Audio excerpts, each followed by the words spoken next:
One story 10 আদি পুস্তক 22 অধ্যায় এবং 26 থেকে 28 অধ্যায়। ইসহাক। আমরা সেই বিশ্বাসী ব্যক্তির যাত্রা দেখেছি যাকে ঈশ্বর অব্রাহামের মাধ্যমে বেছে নিয়েছিলেন। আমরা ঈশ্বরের ধার্মিকতা এবং ঈশ্বরের উদ্যোগ দেখেছি, অব্রাহামের ধার্মিকতা নয়, অব্রাহামের উদ্যোগ নয়। আমরা দেখেছি অব্রাহাম যে প্রক্রিয়ার মধ্য দিয়ে গিয়েছেন, তাকে আহ্বানের আগে থেকে আহ্বান হওয়া পর্যন্ত এবং আহ্বান পাওয়ার পর ঈশ্বরের সন্তান হওয়ার জন্য। কিন্তু তারপরও তিনি পাপীর জীবন যাপন করেছেন এবং অবশেষে একজন প্রবাসীর বাড়ি ফেরার যাত্রা প্রত্যক্ষ করেছি, এবং যেন তিনি কোনো এক বিদেশী পথযাত্রী যিনি তার বাড়িতে ফিরে আসছেন মৃত্যুর মুখোমুখি হয়ে।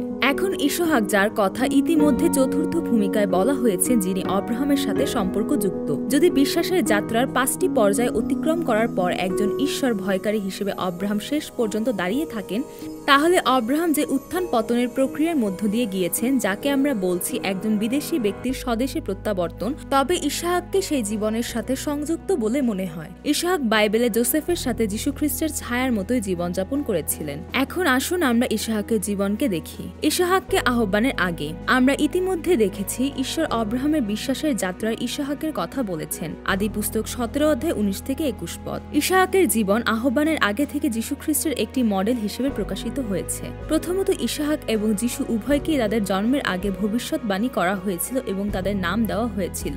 দ্বিতীয়ত, ইসহাক এবং যীশু উভয় আশ্চর্য এবং অদ্ভুত পরিস্থিতিতে জন্মগ্রহণ করেছিলেন।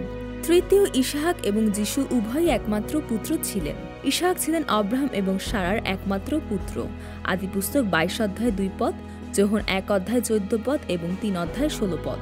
এটি ঠিক যে ইসহাকের জন্মের আগেই ঈশ্বর ইসহাককে বেছে নিয়েছিলেন। ইসহাকের থেকে কোনো ভালো এবং ধার্মিকতা প্রকাশিত হওয়ার আগেই ঈশ্বর ইসহাককে আলাদা করেছিলেন। রোমীয় 5 অধ্যায় 8 পদ বলে, ঈশ্বর আমাদের ডেকেছিলেন যখন আমরা পাপী ছিলাম।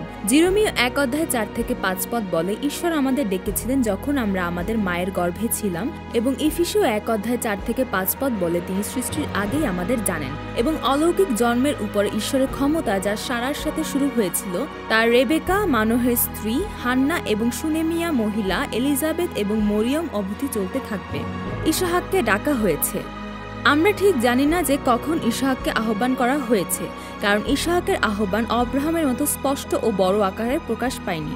অব্রাহাম তার জীবনের মাঝখানে একটি স্পষ্ট আহ্বান পেয়েছিলেন, কিন্তু ইসহাকের ক্ষেত্রে এই আহ্বান ছিল সাধারণ খ্রিস্টীয় পরিবারের ছেলেমেয়েরা যেমন সাধারণভাবে খ্রিস্টান, ঠিক সেই মতো।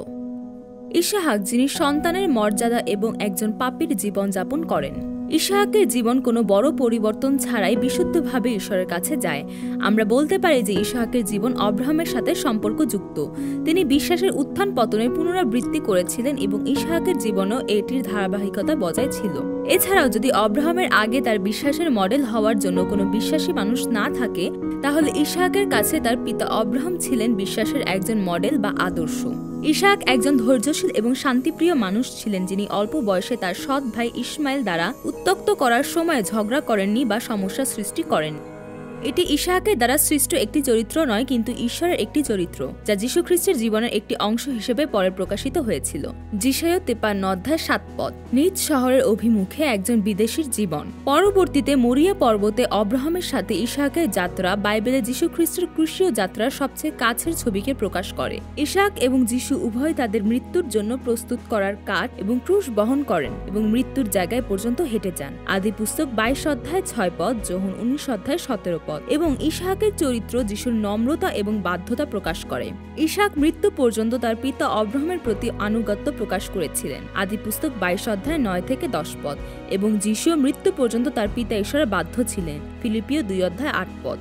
যদি দূর থেকে আমরা দেখি যে ইসহাক একটি পাহাড় পেয়ে হোমবলির জন্য ব্যবহৃত কাঠ বহন করে উঠছেন, তাহলে আমরা বুঝতে পারি যে সেই বহনের সক্ষমতার জন্য ইসহাক অন্তত একজন কিশোর বয়সের বালক ছিলেন। যদি তাই হয়, তবে অব্রাহামের বয়স 120 বছরের কাছাকাছি হবে। যদি আপনি এটি জোর গলায় বলেন যে ইসহাক যথেষ্ট শক্তিশালী, তবে এটি একটি অযৌক্তিক পরিস্থিতি যে তাকে হোম বলির জায়গায় কোনো প্রতিরোধ ছাড়াই অব্রাহাম বলির জন্য বেঁধে ফেলতে সক্ষম হয়েছিলেন। কিন্তু আমাদের এখানে ইসহাকের উপর ফোকাস করা উচিত নয়। আমাদের বলা উচিত নয়, আসুন ইসহাকের মতো ঈশ্বরের প্রতি আনুগত্য করি। আগেও জোর দেওয়া হয়েছিল এবং ভবিষ্যতে আবার জোর দেওয়া হবে যে ইসহাকের আনুগত্য তার নিজের ধার্মিকতা থেকে ছিল না, এটা ছিল অনুগ্রহ যা ঈশ্বর ইসহাককে দিয়েছিলেন। ঈশ্বর আদিপুস্তক 22 অধ্যায়ে এই দৃশ্যের মাধ্যমে ঈশ্বরের প্রেম প্রকাশ করেছেন। ঈশ্বর অব্রাহামের মাধ্যমে প্রকাশ করেন তিনি বিশ্বাসের প্রবর্তক, আর অব্রাহাম যিনি তার একমাত্র প্রিয় পুত্রকে উৎসর্গ করতে সম্মত হয়েছিলেন, যে সন্তান অসম্ভব সময়ে বা অসম্ভব অবস্থায় জন্মগ্রহণ করেছিলেন, এবং এর মাধ্যমে ঈশ্বর প্রকাশ করেছেন যে ঈশ্বর তার প্রিয় পুত্র যীশু খ্রিস্টকে আগত প্রজন্মের পরিত্রাণের জন্য ক্রুশে পোড়ানো নৈবেদ্য হিসেবে উৎসর্গ করবেন। অতএব আমাদের অব্রাহামকে দেখা বা খোঁজার প্রয়োজন নেই, কিন্তু ঈশ্বর যিনি অব্রাহামকে অনুগ্রহ দিয়েছেন এবং ঈশ্বরের ভালোবাসা যিনি অব্রাহামের মতো আমাদের জন্য তার প্রিয় পুত্রকে বলির জন্য দান করবেন, সেই ঈশ্বরকে আকাঙ্ক্ষা এবং দেখা প্রয়োজন।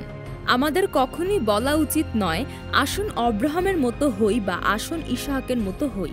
ইসহাক তার বাবার ইচ্ছা অনুযায়ী বিয়ে করেছেন। যেহেতু ইসহাক 40 বছর বয়সী ছিলেন যখন তিনি রিবিকাকে তার স্ত্রী হিসেবে গ্রহণ করেছিলেন, সেখানে এমন কেউ থাকতে পারে যে তাকে ভালোবাসত বা কেউ তাকে বিয়ে করতে চেয়েছিল। অবশ্যই মধ্যপ্রাচ্য এশিয়ায় সাংস্কৃতিকভাবে পিতামাতার দ্বারায় প্রায় সাজানো বা অ্যারেঞ্জ বিবাহ হয়ে থাকে, তবে এটি গতানুগতিকভাবে সবসময় একই রকম হবে এমন ছিল না। যেমন আমরা দেখতে পাচ্ছি ইসহাকের ছেলে এসো তার পিতামাতার অনুমতি ছাড়াই তার স্ত্রীকে গ্রহণ করেছিল। যাই হোক, ইসহাক তার বাবা আব্রাহামের ইচ্ছার উপরে তার বিয়ে বিষয় ছেড়ে দেন, যেন বর যীশু খ্রিস্ট তার বধূদের ঈশ্বরের লোকদের তার পিতা ঈশ্বরের ইচ্ছার জন্য সম্পূর্ণরূপে ছেড়ে দিয়েছেন। যোহন 6 অধ্যায় 37, 38 এবং 44 পদ। বাধ্য ইসহাক। পরবর্তীতে কনান দেশে অব্রাহামের সময়ের পরে আবার দুর্ভিক্ষ শুরু হয়। আদিপুস্তক 26 অধ্যায় 1 পদ। ইসহাক মিশরে যাওয়ার সিদ্ধান্ত নিয়েছিলেন যেখানে কোনো দুর্ভিক্ষ ছিল না, এবং তিনি মিশরের নিকটবর্তী গড়ারে পৌঁছানো পর্যন্ত নেমে গেলেন। তখন ঈশ্বর বলেন, বাইবেল বলে, আর সদাপ্রভু তাকে দর্শন দিয়া কহিলেন, তুমি মিশর দেশে নামিয়া যাইও না, আমি তোমাকে যে দেশের কথা বলিব তথায় থাকো, এই দেশে প্রবাস করো। আমি তোমার সহবর্তী হইয়া তোমাকে আশীর্বাদ করিব, কেননা আমি তোমাকে ও তোমার বংশকে এই সমস্ত দেশ দিব, এবং তোমার পিতা অব্রাহামের নিকটে যে দিব্য করিয়াছিলাম তাহা সফল করিব। আমি আকাশের তারাগণের ন্যায় তোমার বংশ বৃদ্ধি করিব, তোমার বংশকে এই সকল দেশ দিব, ও তোমার বংশে পৃথিবীর যাবতীয় জাতি আশীর্বাদ প্রাপ্ত হইবে। কারণ অব্রাহাম আমার বাক্য মানিয়া আমার আদেশ, আমার আজ্ঞা, আমার বিধি ও আমার ব্যবস্থা সকল পালন করিয়াছে। আদিপুস্তক 26 অধ্যায় 2 থেকে 5 পদ। প্রথমে ঈশ্বর ইসহাককে বলেন, মিশরে যেও না, এবং যদি ইসহাক তাই করে যা ঈশ্বর তাকে বলেছিলেন, তবে ঈশ্বর তার সাথে থাকবেন এবং তাকে আশীর্বাদ করবেন। ঈশ্বর ইসহাককে সেই দেশ কনানে থাকার নির্দেশ দিচ্ছেন। ইসহাক ঈশ্বরের আনুগত্য করেন এবং মিশরে যাওয়া বন্ধ করেন এবং পরিবর্তে গড়ারে থাকেন। আদিপুস্তক 26 অধ্যায় 6 পদ। এবং সেই দেশে তিনি সেই বছর শস্য রোপণ করেন এবং 100 গুণ ফসল কাটেন, এবং ঈশ্বরের অনুগ্রহে তিনি ধনী হয়ে ওঠেন। আদিপুস্তক 26 অধ্যায় 12 থেকে 13 পদ। কিন্তু আমরা ইতিমধ্যে জানি ইসহাকের সম্পদ এবং ঐশ্বর্য ঈশ্বরের আশীর্বাদের চূড়ান্ত লক্ষ্য ছিল না, কিন্তু এটি সেই প্রক্রিয়াটির একটু স্বাদ নেয়া মতো ছিল। যদিও যিশু অনেক অসুস্থ মানুষকে সুস্থ করেছিলেন, যিশুর আসার চূড়ান্ত কারণ ছিল অসুস্থদের নিরাময় করার নয়, বরং তাদের জীবন বাঁচানোর জন্য। পৃথিবীতে অসিদ্ধ জীবন যা যীশু খ্রিস্টের দ্বারা নিখুঁত হবে তা প্রকাশ করার জন্য এটি ছিল অসিদ্ধ অসুস্থতা নিরাময়ের একটি আস্বাদ। এবং ঈশ্বর অব্রাহামকে দেওয়া চুক্তির পুনরাবৃত্তি করেন। এটি কনান দেশের প্রতিশ্রুতি এবং পৃথিবীর সমস্ত মানুষ অব্রাহামের বংশধর এবং ইসহাকের বংশধরদের মাধ্যমে আশীর্বাদ প্রাপ্ত হবে। এটা ছিল অনন্ত জীবনের আশীর্বাদ যা যীশু খ্রিস্টের মাধ্যমে দেওয়া হবে, বোন, স্ত্রী নয়। অব্রাহাম যখন উত্থান পতনের পুনরাবৃত্তি করেছিলেন তখন দুটি বড় ঘটনা ঘটেছিল এবং তার সিদ্ধান্তের জন্য তিনি অনুশোচনা করেছিলেন। এবং দুটি ঘটনাই ছিল যখন তিনি তার সৎ বোন এবং স্ত্রী সারাকে শুধুমাত্র তার বোন বলে ডাকেন। ইসহাক অব্রাহামের মতো উত্থান পতনের মধ্য দিয়ে যাননি, এবং তিনি শান্তভাবে আনুগত্যের সাথে ঈশ্বরকে অনুসরণ করেছিলেন। তবে তার জীবনেও একটি সিদ্ধান্তমূলক ভুল হয়। তার পিতা অব্রাহামের মতো তিনি অন্যদেরকে প্রতারিত করেছিলেন যে তার স্ত্রী রিবিকা শুধুমাত্র একজন দূরবর্তী আত্মীয় ছিলেন এবং তার বোন ছিলেন। আদিপুস্তক 26 অধ্যায় 7 পদ। যাই হোক, ঈশ্বর এখনো গরারের রাজার হাত থেকে ইসহাককে রক্ষা করেছিলেন, ঠিক যেমন ঈশ্বর অব্রাহামকে রক্ষা করেছিলেন। আদিপুস্তক 26 অধ্যায় 8 থেকে 11 পদ। অবশ্যই এটি একটি ভালো বিষয় ছিল না। আর এই জন্য মানুষের দুর্বলতা এবং এর ভুলগুলির বিপক্ষে আসে ঈশ্বরের সুরক্ষা। এই ভুল মূর্তি পূজার মতো মারাত্মক নয়, এটি মূর্তি পূজা থেকে একটু ভিন্ন, কারণ ঈশ্বর সর্বদা মূর্তি পূজার বিষয়ে সতর্ক করেছেন, আর মানুষের অহংকার যা ঈশ্বরের বিরোধিতা করে সেই বিষয়ে ঈশ্বর সর্বদা কঠোরভাবে কথা বলেছেন। এছাড়াও ইসহাকের এই ভুল ঈশ্বরের বলা কথা মিশরের জেওনায়ের মধ্যে প্রকাশিত হয়েছিল এবং এটি মেনে চলার ফলাফল স্বরূপ সেই বছরের শতগুণ ফসল লাভ করেছিল, যার মাধ্যমে আবারও প্রকাশ পায় যে এটি ইসহাকের বাধ্যতা, তার ধার্মিকতা নয়। আমি তোমার পিতা অব্রাহামের ঈশ্বর। পরে ইসহাক তার সম্পত্তির কারণে ফিলিস্তিনিদের কাছে থেকে ঈর্ষান্বিত মনোভাবের শিকার হয়েছিল এবং তারা তার পিতা অব্রাহামের খনন করা কূপটি মাটি দিয়ে ভরাট করেছিল। ইসহাক ঝগড়া এবং বিবাদ এড়াতে আবার কূপ খনন করেন এবং আবার যখন গড়ার মেষপালকদের সাথে ঝগড়া হয়েছিল তখন তিনি অন্য জায়গায় চলে যান এবং একটি কূপ খনন করেন। আদিপুস্তক 26 অধ্যায় 22 পদ। যারা প্রতিটি পরিস্থিতি দেখে তাদের ঝগড়া বিবাদে আবদ্ধ না হয়ে বরং এটা মেনে নিতে হবে যে ঈশ্বর সবকিছুর দায়িত্বে আছেন। এটাও ইসহাককে দেওয়া ঈশ্বরের অনুগ্রহ। তিনি যীশু খ্রিস্টের জীবন আঁকছেন, যিনি ইসহাকের জীবনের মধ্য দিয়ে আসবেন। অবশ্যই ওল্ড টেস্টামেন্টে যীশু খ্রিস্টকে চিত্রিত করা চরিত্রগুলোর সাধারণ জীবন আংশিক। জন্ম থেকে মৃত্যু পর্যন্ত সারা জীবন যীশু খ্রিস্টকে সম্পূর্ণভাবে প্রকাশ করে এমন কেউ নেই। তাদের জীবনের অংশ যীশু খ্রিস্টের ছায়া হিসেবে প্রকাশ করা হয়। দ্বন্দ্ব এড়াতে ইসহাক দূরে সরে যাওয়ার পর ঈশ্বর ইসহাকের কাছে উপস্থিত হন।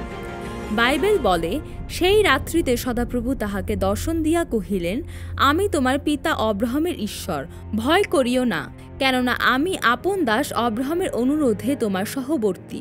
আমি তোমাকে আশীর্বাদ করিব ও তোমার বংশ বৃদ্ধি করিব। আদিপুস্তক 26 অধ্যায় 24 পদ। ঈশ্বর ইসহাকের সাথে কথা বলেন, ঠিক যেমন তিনি অব্রাহামকে বলেছিলেন, আমি তোমার সাথে থাকব এবং আমি তোমাকে আশীর্বাদ করব তোমার বংশের সমৃদ্ধির জন্য। এক কথায়, ভয় পেও না, আমি তোমার ঢাল এবং তোমার অতীব মহান পুরস্কার। আদিপুস্তক 15 অধ্যায় 1 পদ। একজন ব্যক্তি যার সাথে ঈশ্বর আছেন। পলেষ্টীয় রাজা অবিমেলক এবং তার সেনাবাহিনীর সেনাপতি ফিখল যেমন অব্রাহামকে বলেছিলেন, তুমি যাই করো না কেন, ঈশ্বর তোমার সাথে আছেন। আদিপুস্তক 21 অধ্যায় 22 পদ। আবার পলেষ্টীয় রাজা অবিমেলক ও তার সেনাপ্রধান ফিখল ইসহাকের কাছে এসে একই কথা বলেছিলেন। অব্রাহামের কাছে আসা ও ইসহাকের কাছে আসায় একই ব্যক্তিদের দুইজন আলাদা ব্যক্তি হিসেবে দেখার চেয়ে বরং এই দুই ব্যক্তিকে একই মর্যাদা সম্পন্ন হিসেবে দেখাই উত্তম। বাইবেল বলে, তাহারা বলিলেন, আমরা স্পষ্টই দেখিলাম সদাপ্রভু আপনার সহবর্তী, এই জন্য বলিলাম আমাদের মধ্যে অর্থাৎ আমাদের ও আপনার মধ্যে এক শপথ হোক আর আমরা এক নিয়ম স্থির করি। আদিপুস্তক 26 অধ্যায় 28 পদ। এইভাবে পৃথিবীর রাজারা ঈশ্বরের লোকদের কারণে ঈশ্বরকে চিনবে এবং স্বীকার করবে। দানিয়েল 2 অধ্যায় 47 পদ, 3 অধ্যায় 29 পদ, 6 অধ্যায় 26 এবং 27 পদ। ঈশ্বরের উপস্থিতি কি ছিল যে রাজা এবং সামরিক সেনাপতি যিনি বিশ্বের ক্ষমতা এবং সম্পদের অধিকারী ছিলেন কিন্তু ঈশ্বরকে জানতেন না, কিন্তু তিনি ঈশ্বরকে অব্রাহাম এবং ইসহাকের মাধ্যমে দেখতে পান। আমরা ইতিমধ্যেই দেখেছি অব্রাহামের জীবন বা ইসহাকের জীবন নেফিলিম, কইনের বংশধর বা নিমরোদ, হামের বংশধরদের মতো জাঁকজমকপূর্ণ বা অসামান্য ছিল না। তারপর তারা এমন কোন দিকটি দেখেছিল যে তারা বলেছিল, আমরা স্পষ্টভাবে দেখেছি। ওয়ান স্টোরির দৃষ্টিকোণ থেকে এটি হবে পৃথিবীতে প্রভাব বিস্তার বা নাড়িয়ে না দেওয়া জীবন। এটি এমন একটি জীবন হবে যা পৃথিবীর আর জাগতিক বিষয়ের সাথে সংযুক্ত না হয়েও আলাদা। রাজা এবং সেনাপতি যে জীবন আব্রাহাম এবং ইসহাকের মধ্য দিয়ে দেখতে পেয়েছিল তা হল পৃথিবীতে তারা জাগতিক বিষয়ের প্রতি মোহ বা অভিলাষের জীবন নয়, বরং বিশ্বাসীর জীবনে উত্থান পতনের মধ্য দিয়ে ঈশ্বরের পথে হাঁটার জীবন। ইসহাকের জীবনটা এমনই। মিশরে না গিয়ে সে বছর কৃষিকাজ করা এবং শতগুণ লাভ করা ছাড়া পৃথিবীতে ঈর্ষা করা যায় এমন কোনো জাঁকজমকতা ছিল না। যখন চাকররা একটি কূপ খনন করে তখন এটি চুরি হয়ে যায় এবং তারপর আবার ছিনিয়ে নেওয়া হয়। আদিপুস্তক 26 অধ্যায় 20 পদ। পৃথিবীর জাঁকজমকের মানদণ্ড দেখলে মনে হয় এখানে ঈশ্বরের আশীর্বাদ ছিল না। তা সত্ত্বেও ইসহাকের চেহারার কারণে নিশ্চয়ই তিনি কাউকে প্রভাবিত করতে পারেনি, যে কারণে তারা বলেছিল যে আমরা স্পষ্টভাবে এটা দেখি। যীশু খ্রিস্টের জীবন এমন একটি জীবন ছিল যা সমস্ত অসুবিধা সত্ত্বেও নড়েনি। আমাদেরও এমন হওয়া উচিত। ঈশ্বরকে আমাদের জীবনের মাধ্যমে প্রকাশ করা আবশ্যক। এটি এমন একটি জীবন হওয়া উচিত যা এমন কিছুর অধিকারী হয় যে বিষয়ে জগৎ জানে না বা দিতে পারে না, এবং বিশ্বাসের সেই জীবন যা জগৎ সহ্য করতে পারে না। ইব্রিয় 11 অধ্যায়।